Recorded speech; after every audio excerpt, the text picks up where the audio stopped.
famantarana atolotry ny fiangonana Jesosy Mamonjy.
Salama tompoko.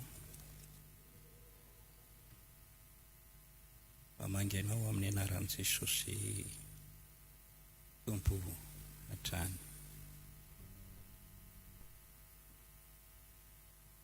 Misaotra ny Tompo aho noho ny hanomezany fotoana indray fa tsika miaraka eto. Misaorana koa ny Tompo nanome fotoana anao, anampy ianao be dia be. Ahafahanao manokana ny fotoananao manaraka ity fanontaniana. Tsy adino koa anefa ny misaotra anao. Maniry aho mba omen'Andriamanitra valisoa lehibe hatrany ianao amin'izao fanetretena sy fitiavana iain'ny tenin'Andriamanitra izao. Fanantena ny soratra masina fa Andriamanitra hamalisoa izay mazoto mitady azy. Zava-dehibe ny fitadiavana n'Andriamanitra, mitady ny tavany, ny heriny, ny teniny, ny sitrapony, fahamarinany, sy ny sisa. Zavatra tokony ataontsika olombelona izany, mitady an'Andriamanitra. Ho ianao zao dia nanao zavatra tsara, manoka-potoana mitady ny tenin'Andriamanitra. Ka hoe omen'Andriamanitra valisoany ianao. Izao sika dia tonga eo amin'ny fotoana andraisana indray ny tenin'Andriamanitra. Ny tenin'Andriamanitra alaina ao amin'ny Baiboly. Jaona 2:7 ny 7 ihany. Miala eo isika raha tsy vita hatramin'ny farany izay tokony ambara. Jauna toko fa 7:17.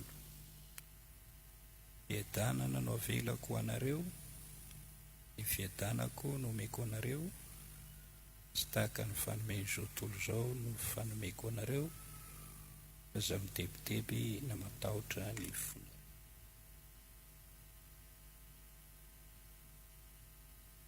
Efa nambara matetika fa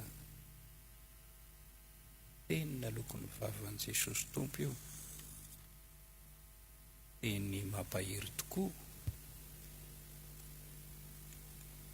mampiseho ny fitiavana, mitory fiadanana. Raha ny fahazahoana azy dia fiadanana no avelako anareo. Andeha mantsy Jesosy teo, andeha hiverina any amin'ilay toeram-boninahiny hany an-danitra izy, ho any amin'ny rainy izy. Rehefa niteniteny momba an'io fisarahany tamin'ny mpianana io izy, dia nalahelo ny mpianatra, tena nalahelo. Hitantsika izany eo amin'ny Jaona toko fa 9:10, andininy fa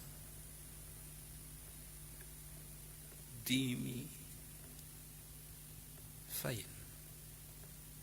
Fa ankehitriny makany amin'izay naniraka aho, ary tsy misy aminareo manontany aho hoe akaiza ianao, fa satria nilaza izany zavatra izany taminareo aho, dia votona alahelo ny fonareo. Andeha Jesosy hiakatra any an-danitra, dia rehefa nanomboka ny teny izany izy dia nalahelo ny fon'ny mpianatra. Zavatra ara-dalàna izany satria mamy ny fiarahana tamin'i Jesosy. Koa raha hisaraka amin'ny fiarahana mifanatrika,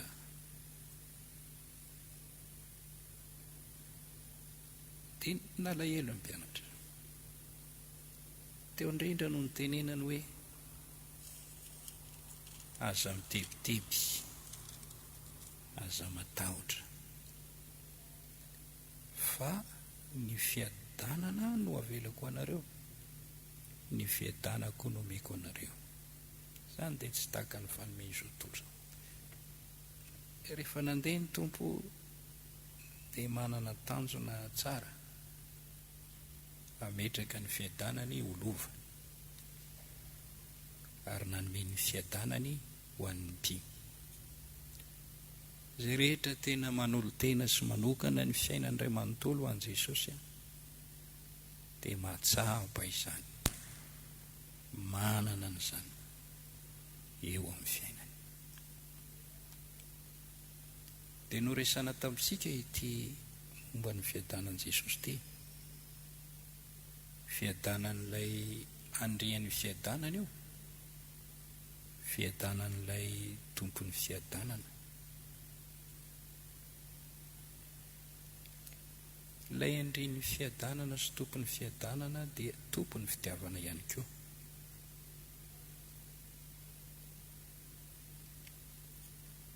Nambara tamintsika Jesosy dia fitiavana, tompon'ny fitiavana tanteraka.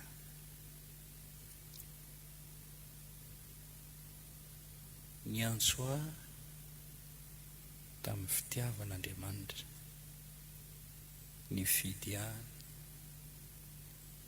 tamin'ny fitiavana, nitarika anaraka azy tamin'ny fitiavana. Mazaka ny fitiavana no nitarihany atsika ho azy naraka azy.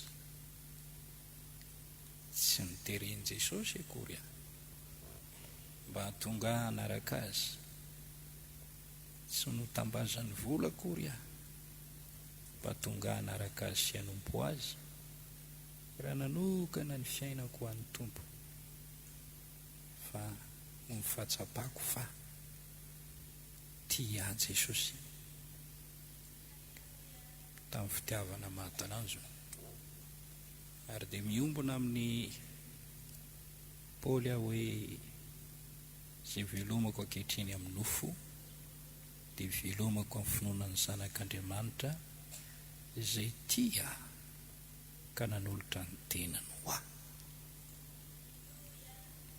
Galatiana 2:2 no milaza an'izany. Ary Jaona apôstôly koa dia niteny hoe isika tia azy satria izy efa tia antsika taloha. Engeny mba ahatsapa ny fitiavan'i Jesosy ianao. Teraina ny Tompo. Jaona 1:4 tia azy isika satria izy efa tia antsika taloha. Na iza olona mitorinany io fitiavan'Andriamanitra io,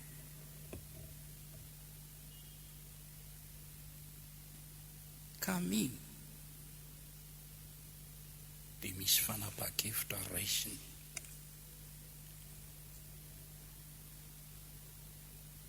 Indray mandeha ho ity mpitoroteny anankiray dia nisy olona barbariana tany amin'ny firenen-kafa tany, sy tsaroako intsony ilay toerana. Zareo reo dia mpanao ala, mamaky mpikapa hazo dia manamboatra n'ireny le hazo mba ho azo ampiasaina. Mpanao ala dia tonga tany ity mpitoroteny anankiray, evangelista anankiray, dia nitoroteny dia ny afara tany amin'ny fitiavan'Andriamanitra nanome ny zanany latokana hoe Andriamanitra nanome ny zanany latokana.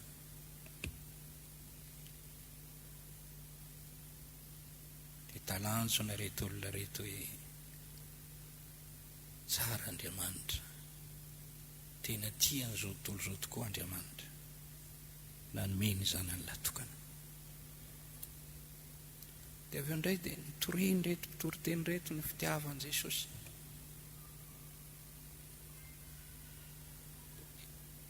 Tafiditra tao reny andinindinina ambarako taminao raha niresaka taminao ny fitiavan'i Jesosy. Dia namarana ny toroteny ilay mpitoroteny, toy izany ozy ny tiavan'Andriamanitra antsika. Ka inona no mba ataontsika? Namaly ireo olona ireo hoe ny anay famakinay ity, fikapahanay hazo sarobidy aminay ity no omenay. Ao indray ny sasany hoe ny anay ity tsofa be ity no omenay. Ny tsara izany ho ilay mpitoroteny. Ka inona ary no ataonay mba amalianay fitian'Andriamanitra, amalianay fitian'i Jesosy? Nandinika teo ry zareo. Nisy anankiray niteny manao hoe ny tenako mihitsy omeko azy mba ho anjakany, mety amin'izay ilainy ahy. Izay ny tena tsara indrindra ho ilay mpitoroteny. ireo olombelona nasehoanao izay tsara ilainy Jehovah Andriamanitra ao aminao, anao ny marina ho tia famindrabo naraka n'Andriamanitra ao amin'ny fanetretena mika ao amin'ny testamenta taloha boky io 9:9. Izay mihitsy ny tena ilaina, fa ianao manolotra ny tenana ho an'ny Tompo. Romanina 12:2, Romanina 9:7, ary ireo mpino tany Korinto ao amin'ny Koritianina 2 misy teny hoe fa izao no nataony tsy arak'izay nantenainay fa ny tenany no natolony ho an'ny Tompo aloha, vo ho anay koa no ny sitrapon'Andriamanitra.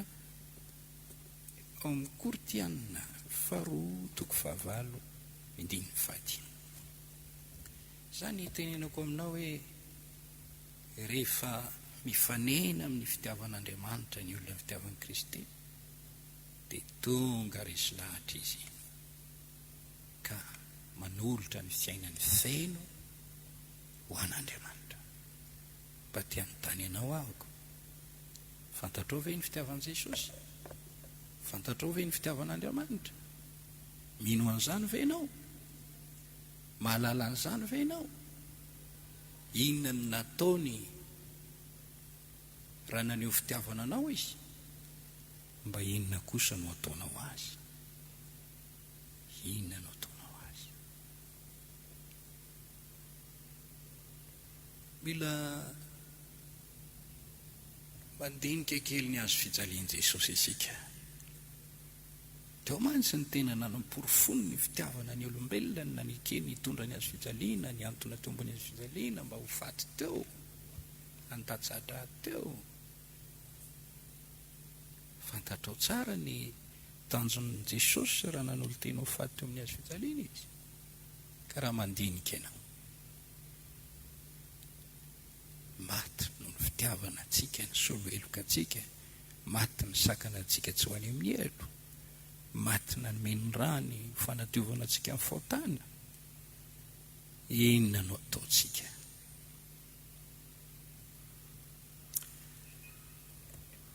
Paoly na i John dia nanteny hoe izay velomako ankehitriny amin'ny nofo amin'ity fiainana ambony tany ity, ivelomako amin'ny finoana ny zanak'Andriamanitra izay tia ka nanolotra ny tenany amantsy ahy. Amin'ny teny hafa izy dia ohatry hoe ataoko taimboraka ny zavatra rehetra noho ny fioaran'ny fahalalana tsara an' Jesosy Kristy Tompo. Mitaona anao aho mba hamaly fitian'Andriamanitra ianao, satria Andriamanitra tia antsika amin'ny fitiavana mahagaga, ohatrany hoe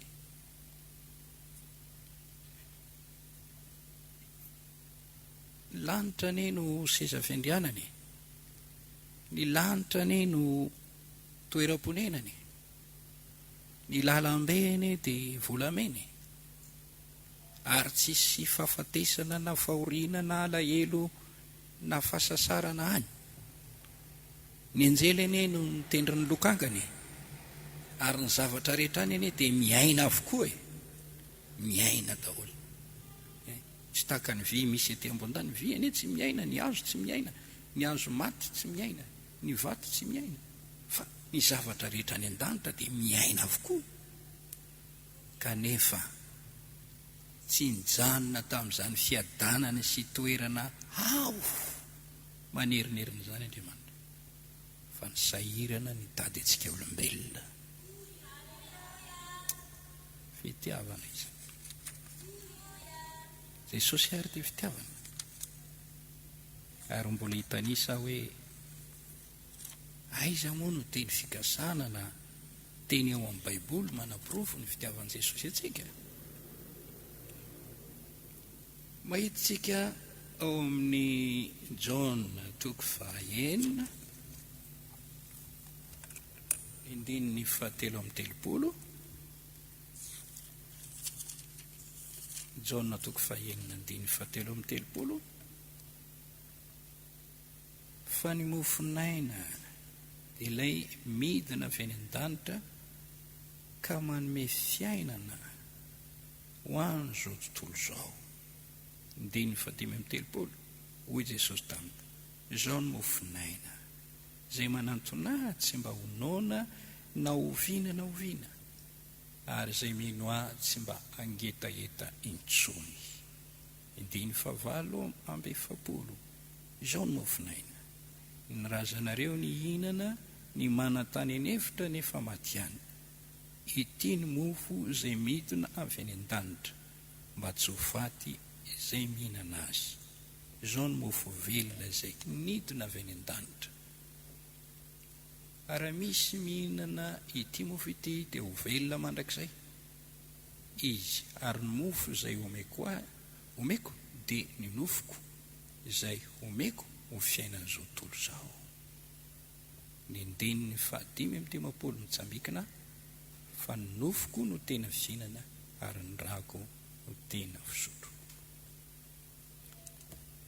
Jesosy nanao ny tena ny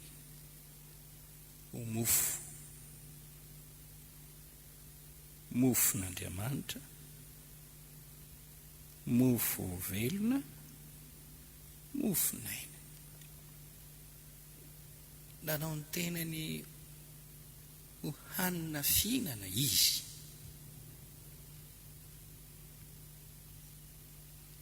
Sakafo mitondra fiainana. Hitantsika amin'izany ny fanoloran-tenany. Tsy hoe dia sakafo tahaka ny vary sy ny laoka izay hohanin'ny nofontsika, fa hevitra ara-panahy.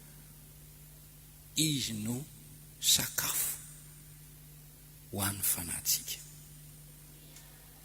mitondra fiainana, fahavelomana ara-panahy.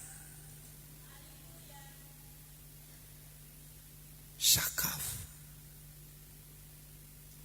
manala ny fahalovana ao amin'ny fanahin'olona. Sakafo izay manala ny fahotana eo amin'ny fiainan'ny olona. Ireny sakafo ireny dia samy manana ny asa. Misy zareny mitondra manaisotra aretina tahaka izao, fa Jesosy ilay mofo velona, mofon'Andriamanitra, dia sakafo manala fahotana, mamelona fanahy, mampiray amin'Andriamanitra, mitondra fiainam-baovao. Nanome ny tenany ho toy izany aza izy. Nanome ny tenany ho toy izany izy.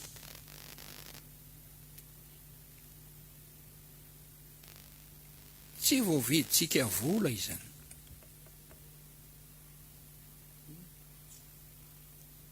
Hoy Paoly hoe, atolotro anareo voalohany indrindra ilay noraisiko, dia Kristy maty noho ny fahotantsika, nalevina ary natsangana indray ho fanamarinana antsika.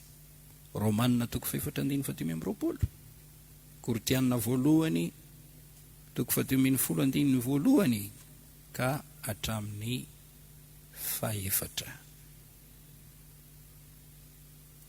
Ny mpandray fanasan'ny tompo rehetra dia mahatsapa fa misy le fizarana mofo, misy fizarana kapoaka, izay sary ho fanehoana antsary ny amin'ilay Jesosy nanolo tena, nanome ny rany, nombona teo amin'ny azo fijaliana famonjenantsika. Jesosy tompony fitiavana. Misy teny manao hoe, na dia tsy matoky aza isika, dia mbola mitoetra ao mahatoky ihany amin'ny fitiavana izy, ary tsy mahazo mandaa ny tenany. Teraina ny tompo. Ao amin'ny Timoty 2:2, ny andininy 7:10, fa raha tsy mino isika dia mbola mitoetra ho mahatoky ihany izy ka tsy afaka manda ny tenany izy. Ianao no mety miala amin'ny fitiavana an' Jesosy, fa izy dia mitoetra ity anao foana.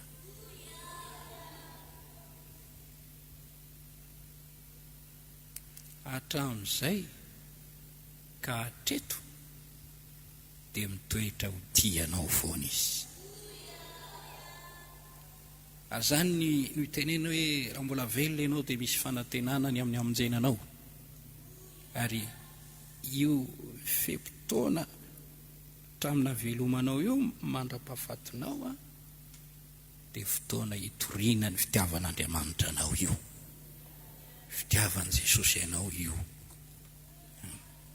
Lehibe zany ny fitiavan' Jesosy zany, ary tokony afatra ho voarainao tsara, milentika ao anatin'ny fonao, indrindra moa ianao, indrindra ianao efa mpandray fanasan-tompo io, ianao kristianina io, dia tokony ho tafalenty. Ary ny pastera manehanao ireny mofo sy ranom-boaloboka ireny dia tia andetika, tia apita foana ao aminao ao ilay fitiavan'Andriamanitra. Dia raina ny tompo. Iresaka zavatra anankiray any amin'ny fitiavan' Jesosy. Rehefa nombona teo amin'ny hazo fijaliana izy, dia maty, nalevina, dia nitsangana tamin'ny maty, dia niseho tamin'ny mpianatra nanome teny fampahirezana. Nandritry ny volana ray mahery, taorianan'izay izy dia niakatra velona any an-danitra. Niakatra velona any an-danitra izy. Fagagana lehibe zany Jesosy niakatra velona any an-danitra. Jereo amin'ny Lioka toko fa 4:20 dia mitantara amintsika ny soratra masina. 9:20 ka hatramin'ny 1:20, 3:20. Lioka toko 4:20, 9:20. Ary nitondra azy hatrany Betania izy, dia nanandratra ny tanany ka nitsodrano azy ireo. Ary zao no niseho, raha mbola nitsodrano azy ireo izy dia nisaraka taminy ka nakarina ho any an-danitra. Mario nisaraka taminy ka nakarina ho any an-danitra. Ary nitsoka azy izy ireo dia niverina ho any Jerosalema sady falindrindra. Ary teo amin'ny tempoly mandrakariva izy ireo nidera sy nisaotra an'Andriamanitra. Amen. Io teny io dia manambara fa niakatra any an-danitra Jesosy, nisaraka taminy ka nakarina ho any an-danitra. Nilaozany ny mpianany, nilaozany izao tontolo izao. Izy lasa any amin'ny ray, niverina tamin'ilay toeram-boninahitra izay nisy azy talohany ny dinany tety an-tany.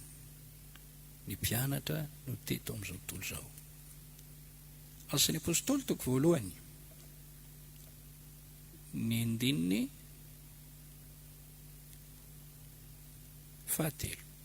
itoizantsika trany amin'ny 9:20.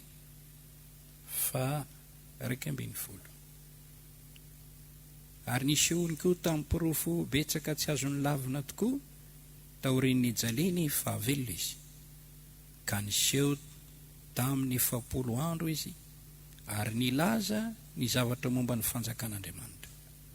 Raha niara-nipetraka teo aminy Jesosy dia namepetra azy tsy ala ao Jerosalema fa hiandra ny teny fikasan'ny ray izay fa renareo tamiko hoy izy. Fa Jaona nanao batisa tokoa tamin'ny rano, fa ianareo kosa atao batisa amin'ny fanamasina rehefa afaka andro vitsivitsy. Fa rehefa tafangona teo ireo dia nanontany azy hoe, tompoko, amin'izao ho anao bodinao ny fanjakana ho amin'ny Israely?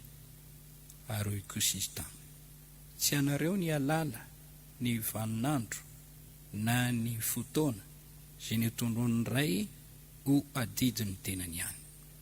Fa azo hery ianareo amin'ny latsan'ny fanamasina aminareo, ary ho vavolombelona any Jerosalema eran'ny Jodea sy Samaria ary hatramin'ny farany tany.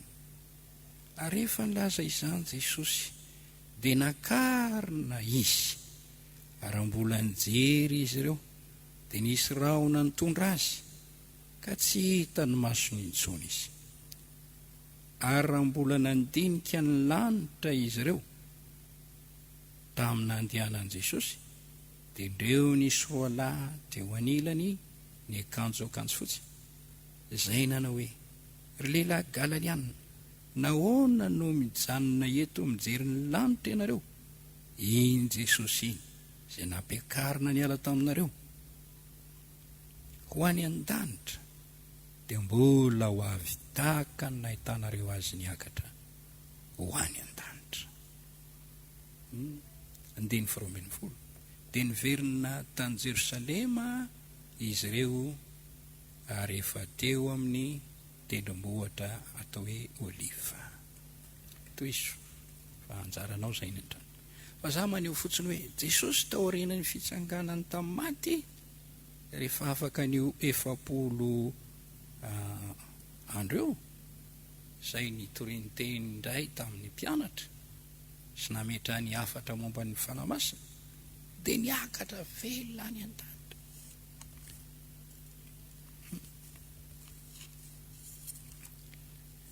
Any amin'ilay toerana nisy azy taloha. Ary izao no ambaran'ny Efesianina. Izao no ambaran'ny Efesianina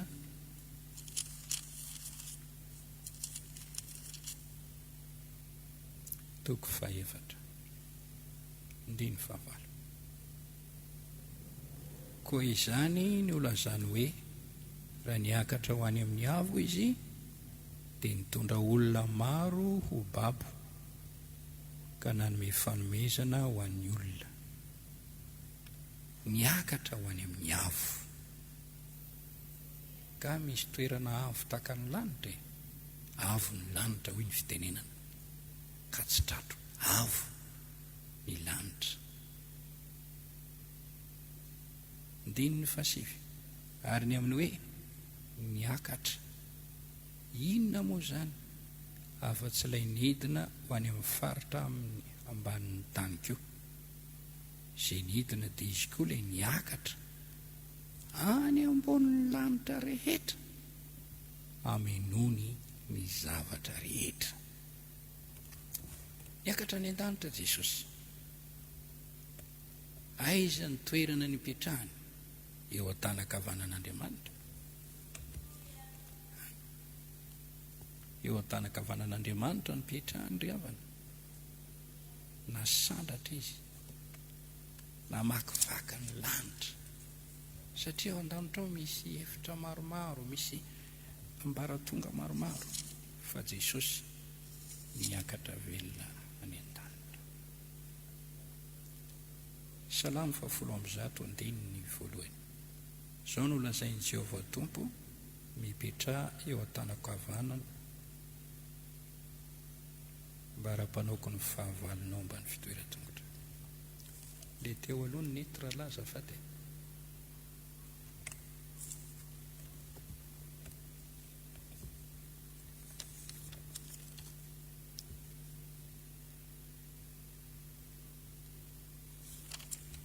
Jesosy eo an-tanakavanany iray.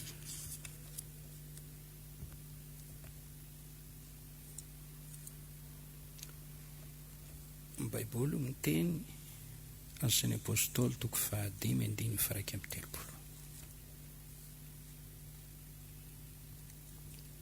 Asan'ny apôstôly toko 5:1-3.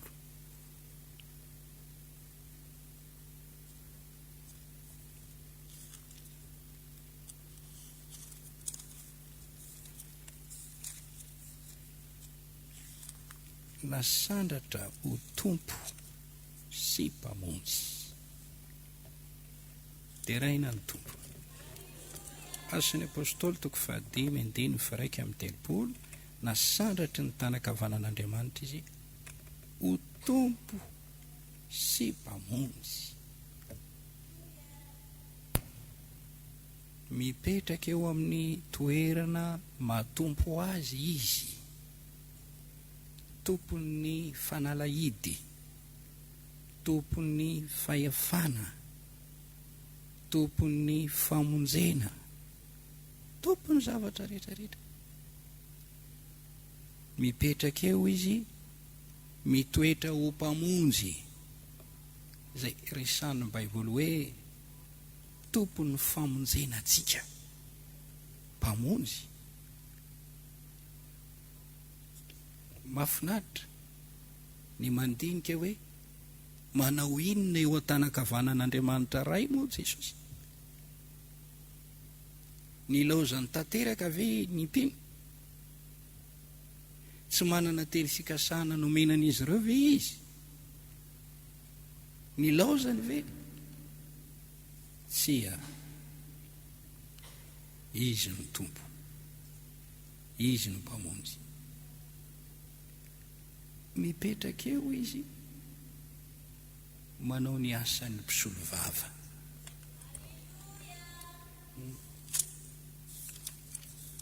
Ankehitriny dia manao ny asan'ny mpisolo vava izy. Jaona voalohany toko 2:1.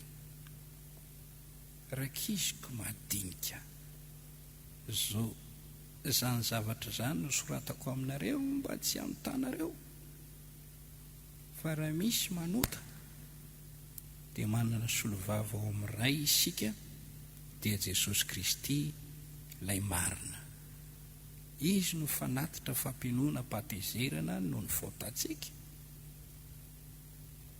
ary tsy noho ny antsika ihany fa noho ny fahotany zao tontolo zao. Rakizy madinika zao nosoratako mba tsy anotanareo. Nanoratra epistily ity mpanompon'Andriamanitra ity mba hahatonga ny olona tsy hanota. Kanefa midindray hoe raha misy manota sanatria lavo na solafaka, dia ozy hoe manana solovava ao amin'ny ray isika ozy dia Jesosy Kristy, toy ny hoe avoka. Misy mantsy ny mpiapanga,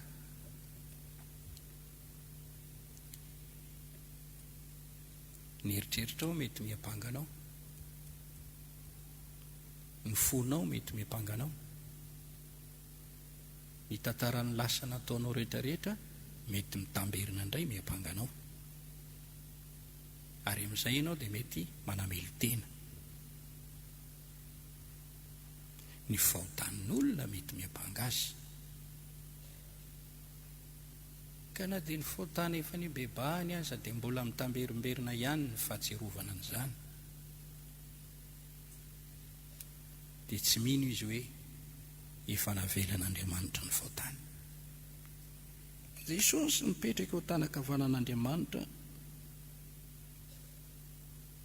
manao ny asan'ny avoka.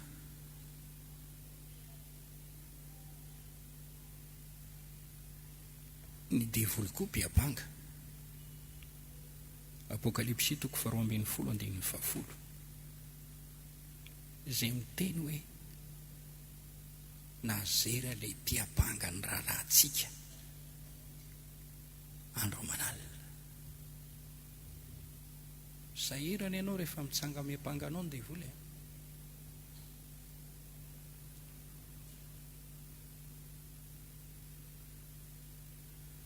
Ny olona sasany koa dia mitsangana miapanganao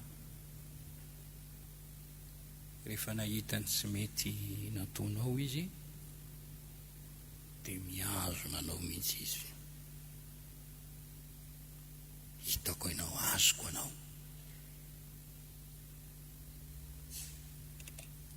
Tsy manokatra ny varavaram-panantenanao anao izy raha olona ratsy fanahy.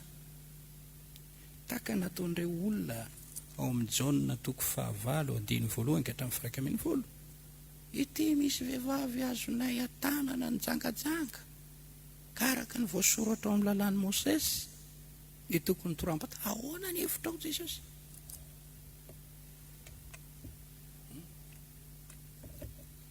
Tsy malala izay bitsika ao anatin'ny fonao izy. Tsy te hafantatra izy na ininana tao na tsy ininana tao, fa ny fahadisoana nataonao ny fantany. Dia mitsangana izy hiampanganao any amin'izay tokony hiampangananao. Zava-dehibe ilay avoka eo anatrehan'Andriamanitra. Ary ny devoly dia mbola hiampanga amin'ny andro fitsarananao. Iko ve teo ampidirinao any an-danitra e? Io aneny nanao an'izao e? Io aneny nanao an'izao e? Fa Jesosy amin'ny fitiavany dia mipetraka avoka. Raha mpanatrika fitsarana ianao zany olona voapanga zany, tsy dia manana zohy firy teny zany. Ny avokany ny tena manana zohy teny be dia be hiaro azy. Jesosy no avokantsika eo anatrehan'Andriamanitra. Ao amin'ny Kolosianina misy teny hoe novonono ny soratana ny didy izay ny ampangatsika. Teo ambony azy fijaliana izy ny fananao an'izany amin'ny Kolosianina 2:7-10. Ary novonono ny soratana ny didy namely antsika izay ny ampangatsika no isorony tsy eo mihitsy izany nombony tamin'ny azy fijaliana. Romanina 5:7-7. Izy ny ampangan'olo moafidin'Andriamanitra. Andriamanitra ny manamarina azy.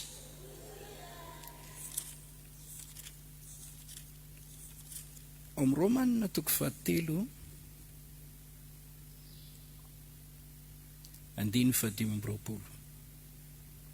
Izay nasaon'Andriamanitra ho fanatitra fampinoana-patezerana amin'ny finoana ny rahany anehoany ny fahamarinany amin'ny famelany ny fahotana lasa noho ny fandeferan'Andriamanitra. Ny fahotana lasa efa any aoriana any, izay efa nibebana tany aloha tany, indro nandeferan'Andriamanitra zany noho ny famelan-keloko. Kanefa ny devoly dia mbola te hamerimberina, dia te hampahery anao aho. Zava-dehibe ny asa ataon'i Jesosy ho antsika eo an-tanakavanan'Andriamanitra eo. Amampamonjy azy manao an'io asa io sady manomenao fibebahana izy no manome famelan-keloka. Izy daholo no mitarika amin'izany rehetra izany. Teraina ny tompo. Hebreo 5:5 eo amin'ny 4:4-4. Manao ny asany mpisorona be izy eo. Hebreo 4:4-4. Koa satria isika manana mpisorona be lehibe, jereo tsara, izay lasa namaky ny lanitra, Jesosy io, dia Jesosy zanak'Andriamanitra. Oka isika hiazona mafy ny fiketsika, fa isika tsy manana mpisorona be izay tsy mahay miara-mitondra ny fahalementsika, fa izay nalay mpanahy tamin'ny zavatra rehetra tahaka antsika kanefa tsy nananota.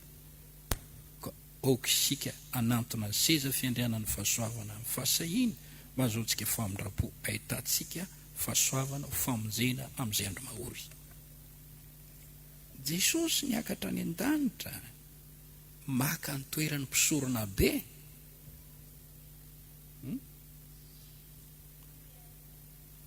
eo amin'ny toko fa 5 andiny voalohany, fampisorona be rehetra dia alaina amin'ny olona ka tendrena ho solon'ny olona hanao ny raharan'Andriamanitra natitra fanomezana sy fanatitra nafakota. Jesosy no mpisorona be mendrika ho antsika. Toko faharoa andiny fa 7 amin'ny Hebreo, koa amin'izany dia mendrika ny atao tahaka ny rahalahy ny amin'ny zavatra rehetra izy, tahaka ny fianakavianao, mba ho mpisorona be mamindra fo sy matoky amin'Andriamanitra, hanaovany fampihavanana noho ny hotan'ny olona. Mampiseho famindrapo izy ary mampihavana anao amin'Andriamanitra izy. Ray ny mpanalanan'Andriamanitra sy ny olona ny voalazan'ny soratra masina ao amin'ny Timoty 1:2, miasa ho antsika izy na dia any an-danitra ny asa. Hebreo 7:9 ka hatramin'ny 9 miresaka ny tenin'Andriamanitra, ko amin'izany dia mavonjy hatramin'ny farany izay mananton'Andriamanitra amin'ny alalana izy, satria velona mandrakizay no fifonana ho azy. Avoka manao fampihavanana, avoka mitondra fanatitra fampihavanana, mifona fitiavan'i Jesosy zany.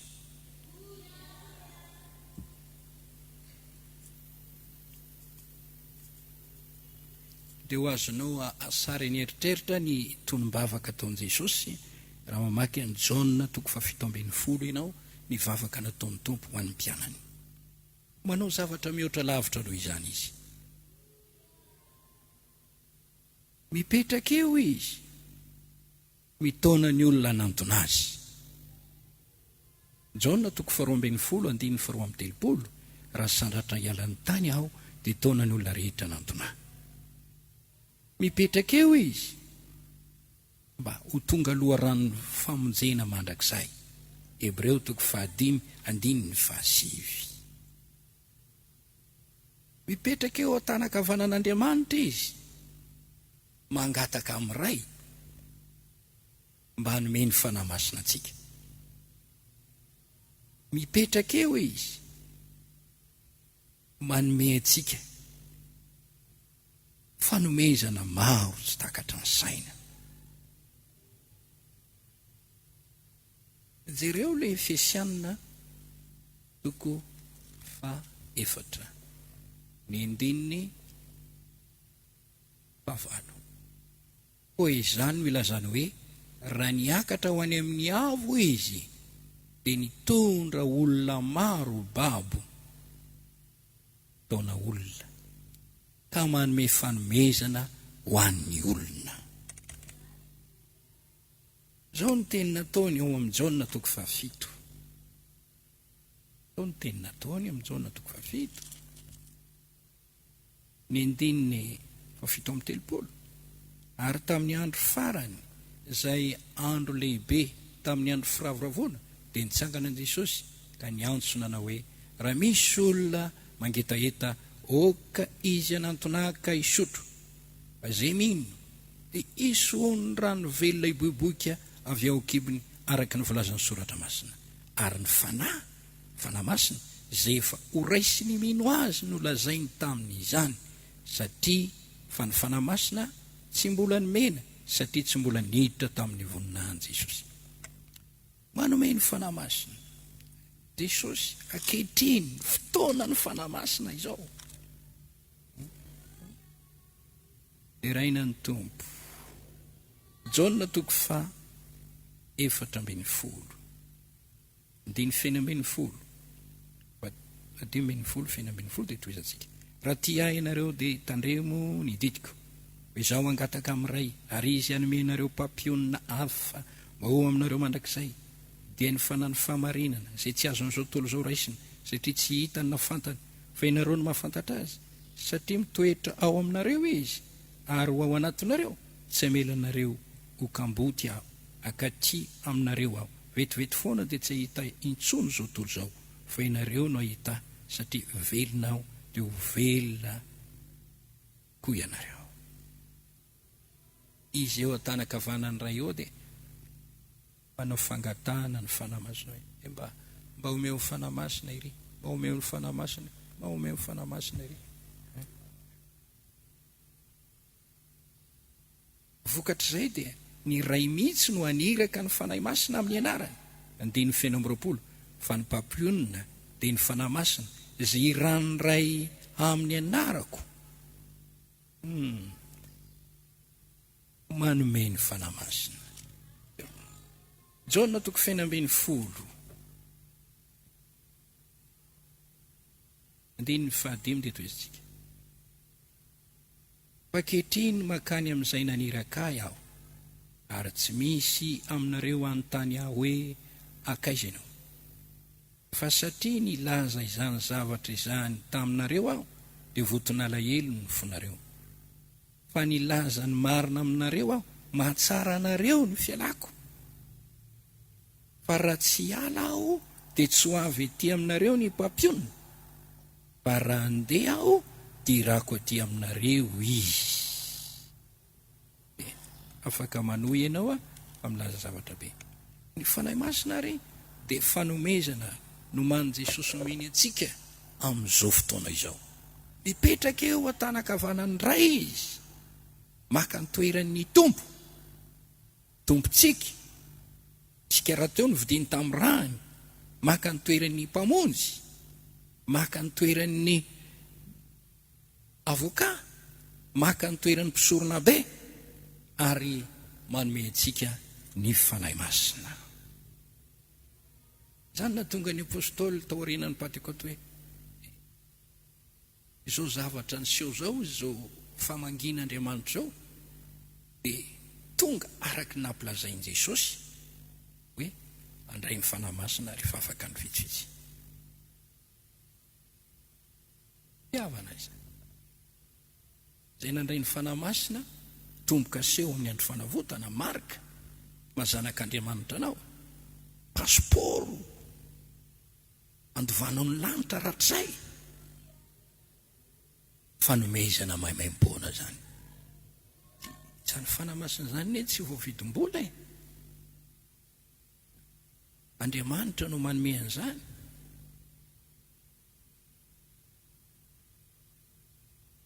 Mipetraka eo tanakavanan'Andriamanitra izy, ahafahany manatrika antsika n'aiza n'aiza. Eo amin'ny avo izy matazana, manerana n'izao rehetra zao zany Jesosy. Ary zany hitaneny hoe n'aiza n'aiza ingonany roa na telo amin'ny anarany, eo foana izy. Matthieu 7:20. Afaka momba antsika izy. Indro zao momba anareo mandrakariva ambara-patonga ny fahataperana zao tontolo zao. Noho izy eo an-tanakavanany ray, nampanantena izy fa afaka momba antsika, na eto Madagasikara, na any amin'ny firenen-kafa, na aiza n'aiza, na any amin'ny tendrony avaratra, tendrony atsimo, na afaka manatrika ny fanatrehan'ny tompony ianao. Jesosy eo an-tanakavanany ray manampy antsika vita asa lehibe, izay mino any asa ataoko no ataony, anao lehibe noho izany aza izy, satria izao makany amin'ny ray. Tombotsoa zany, afaka manohy ny asa fanompoana isika, afaka miara-miasa amintsika izy, noho izy eo an-tanakavanany ray. Marika 2:20. Izy ireo nitoroteny ny toleny, tompo ny ara-niasa taminy, nanamarina ny teny tamin'ny famantarany nomba izany. Eo an-tanakavanany ray izy mivavaka ho antsika, sy miaino ny mivavaka ataontsika amin'ny anarany. Jaona 4:17-4:20. Zaho makany amin'ny ray, na inana angatanareo amin'ny anarako dia ho ataoko izany. Dia raina ny tompo, nanome antsika asa fanompona.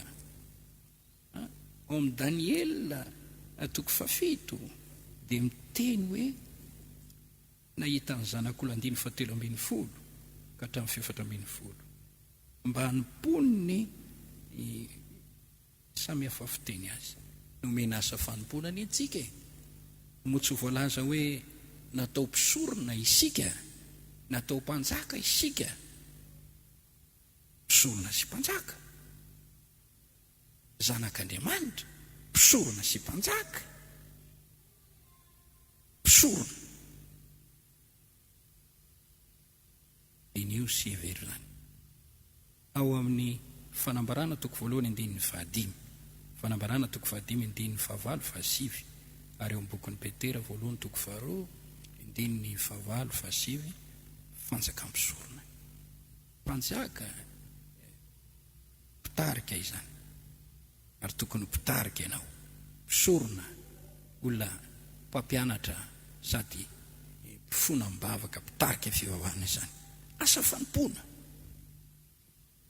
Nomenany io asa fanompona io ianao, sy manana anjara amin'izany asa fanompona izany, mivavaka, mifona mbavaka, mampianatra ny tenin'Andriamanitra, olona navana manokana teo amin'ny Israely, fokon'ny Israely, Arona sy ny zanany, ny Levita, anao ny asa fisoronana, Jehova ny lohany.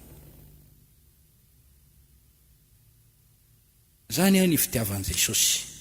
Nitoriako aminao ary androany fa Jesosy tompony fiadanana, indriny fiadanana dia tompony fitiavana, tena tiantsika izy, koa ny fiadanan'i Jesosy dia fiadanan'ilay tompony fitiavana. Dia raina ny tompo. Alleluia. Tiadino fa manome hery sy fahefana hanohirantsika ny devoly izy satria tiany isika. Mandresy ny devoly ianao tsy amin'ny herin'ny volanao, tsy amin'ny tanjakaranofo, tsy amin'ny alalan'ny fahaizana sy fahalalana ny ratovinao tamin'ny sekoliaran'izao tontolo izao, fa ny andresenao ny devoly dia ny fitiavan'i Jesosy izay nanome anao hery sy fahefana androaka devoly. Manoatra no mpandresy isika amin'ny alalan'ilay tiantsika.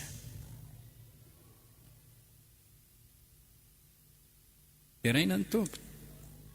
Ao amin'ny Marka toko fahatelo andininy fefatra ambin'ny folo fadimy ambin'ny folo, ny antsy teny akeo aminy izy dia nomeny fahefana ireo.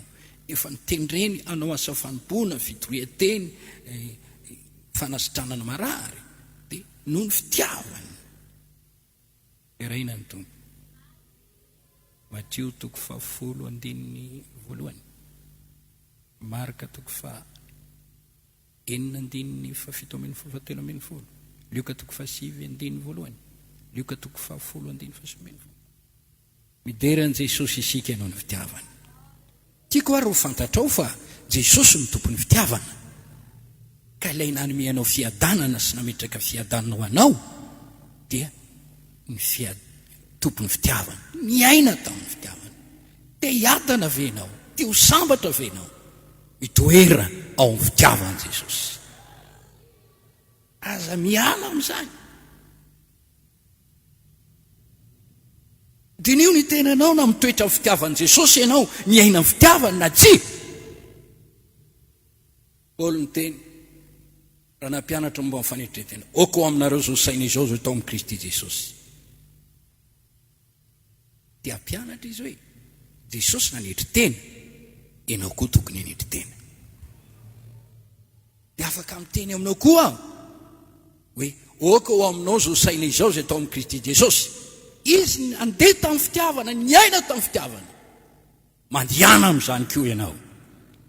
Hoy ny teniny tamin'ilay lehilahy anankiray hoe inona no ataoko hantovana amin'ny fiainana mandrakizay. Dia hoy Jesosy, fantatrao ve ny didy, fantatrao ve ny lalàna, dia hoe inona? Dia hoe tiavan'i Jehovah Andriamanitra amin'ny fonao rehetra, amin'ny sainao rehetra, amin'ny fananao rehetra, amin'ny herinao rehetra, ary faharoa tiavana aminao taka ny tenanao. Dia nanao fanoharana Jesosy, marina zany. Dia nisy ozy lehilahy azon-jiolahy dia nandalo ny mpisorona dia nanao fialatsiny fa nisy samaritana zay nikarakara le azon-jiolahy. Dia hoy Jesosy, izy ao moa ny namany am'ireo, ilainy azy mandihany ianao ka manao toy izany koa dia ho velony ianao. Zany fandihanana ny fitiavana izany no lalana andovana ny fiainana mandrakizay. Raha tianao ho any an-danitra, fandihanana ny fitiavana. Ataontsika ilay hira hoe fitiavana raha ny velona. Tiako lentika ao aminao mihitsy io hira io, na izy ianao a, fitiavana raha ny velona. Ndiny 17 ataontsika eo am-pitsanganana. Tsy tiaka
marobe no mahafantatra fandriamanitra dia fitiavana.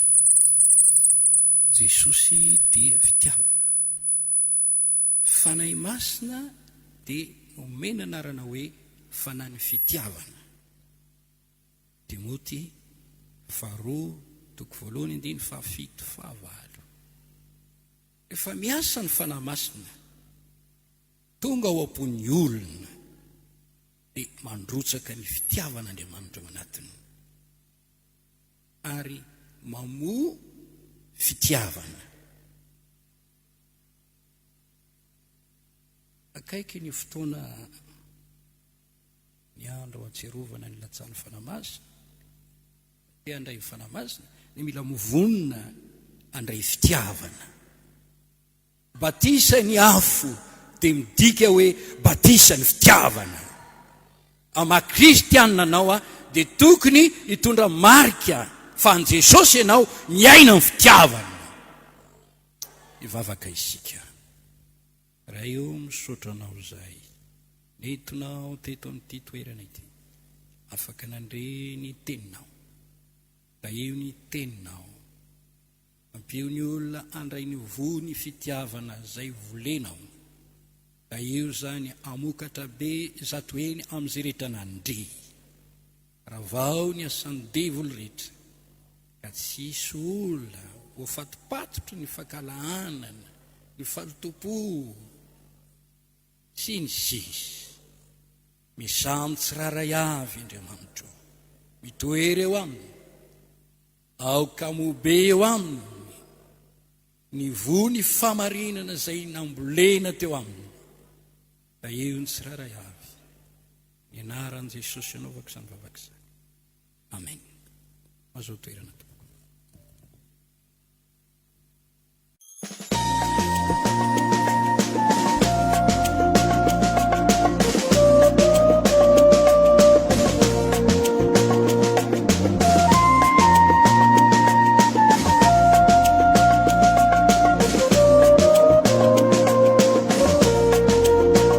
Fandaharana atolotry ny fiangonana Jesosy Mamonjy.